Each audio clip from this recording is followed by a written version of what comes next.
Hi hello welcome back to my channel. ఎండాకాలం అంటేనే ఆవకాయ అంటేనే ఎండాకాలం కదండి. ఇప్పుడైతే ఇంత టేస్టీగా ఇంత పర్ఫెక్ట్గా ఎలా తయారు చేయాలో నేనైతే మీకు చూపించాలనుకుంటున్నాను. వేడి వేడి అన్నంలోకి కాస్తంత ఆవకాయ వేసుకొని తింటే అబ్బాబ్బాబ్బా రుచే వేరుంటుంది కదా. ఇంకెందుకు ఆలస్యం, ఇది ఏ విధంగా చేయాలో నేనైతే మీకు చూపించాలనుకుంటున్నాను. వీడియో అయితే స్కిప్ చేయకుండా మంచిగా చూడండి, ఓకేనా ఫ్రెండ్స్?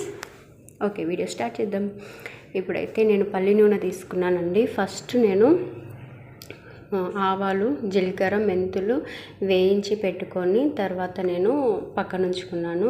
అందులో తర్వాత ఆయిల్ పోసుకొని జీలకర్ర, ఆవాలు, మెంతులు, ఎల్లిపాయలు, ఎండుమిర్చి ఇవన్నీ కూడా పోపు వేసి పక్కన ఉంచుకుంటున్నానండి.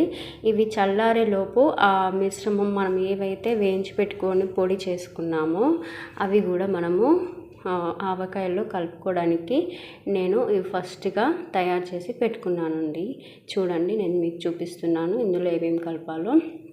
ఫస్ట్ అయితే మామిడికాయలు ఇలా చిన్నగా కొట్టుకొని మంచిగా తుడుచుకొని పక్కన ఉంచుకోవాలి.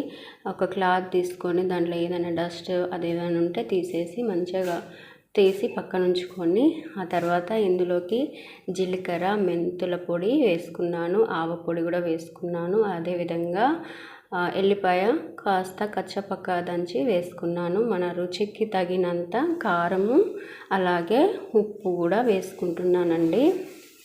చూడండి, ఈ విధంగా మనమైతే పక్కాగా చేస్తున్నాం. చాలా బాగుంటుంది, సంవత్సరం పాటు నిల్వ ఉంటుంది. ఈ నిల్వ పచ్చడి ఈ విధంగా చేసుకోవాలి. నేను ముందుగా తయారు చేసి ఆయిల్ పెట్టుకున్నాను కదా, ఈ ఆయిల్ని నేను ఇందులో పోసేసుకొని మంచిగా కలిపేసుకుంటున్నానండి. ఈ విధంగా మనం కలుపుకున్న తర్వాత మనం వేడి వేడి అన్నంలోనికి వేసుకొని తింటే అబ్బాబ్బా రుచి చాలా బాగుంటుంది. నోరు టేస్ట్ లేనప్పుడైనా అదేవిధంగా మనం కర్రీలు చేసుకున్నప్పుడైనా ఇలా చేసుకొని పెట్టేసుకుంటే చాలా బాగుంటుంది. ఇది మీరు ట్రై చేయండి, ఎలా వచ్చిందో నాకైతే కామెంట్ చేయండి, ఓకేనా ఫ్రెండ్స్? మరి సబ్స్క్రైబ్ కూడా చేయండి, ఓకే? చూడండి, మనం లాస్ట్లో వేసుకున్న తర్వాత ఇందులో ఇలా వేసుకొని తింటే ఆ రుచే వేరు. ఇది అందరూ చేస్తూ ఉంటారు కదా, చాలా బాగుంటుంది.